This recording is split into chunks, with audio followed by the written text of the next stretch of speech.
Experian app problems after an update are usually caused by outdated app data, login issues, device settings, or a temporary problem with the Experian service.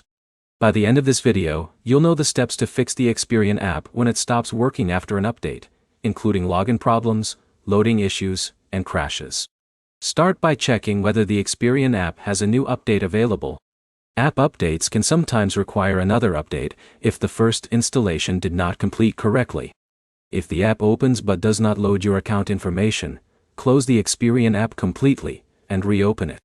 This refreshes the connection between the app and your account. If that does not work, restart your phone. A device restart can fix temporary problems with apps after software changes. For our Android users, clear the Experian app cache from your phone settings. Cached files can become outdated after an app update and prevent the app from working correctly. For iPhone users, deleting and reinstalling the Experian app can refresh the app files. Reinstalling gives you a clean version of the latest app release. If you cannot log in after the update, check that you are entering the correct Experian username and password. Reset your password through the Experian login page if you cannot access your account.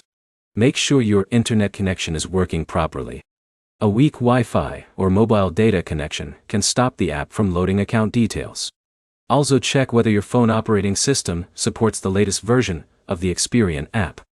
Older device software can sometimes cause compatibility problems with updated apps.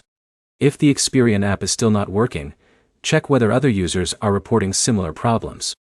A service issue on Experian's side can prevent the app from loading even when your phone settings are correct. Avoid repeatedly entering login details if you are unsure about your password. Multiple failed attempts may trigger additional security checks.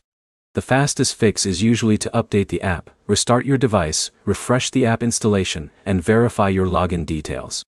To recap, app updates can create temporary problems, clearing outdated app data can help, and reinstalling the app can fix damaged files. Your next step is to try the fixes in order before contacting Experian support. If this guide helped, leave a like, subscribe, and check out our other app troubleshooting videos for more quick fixes.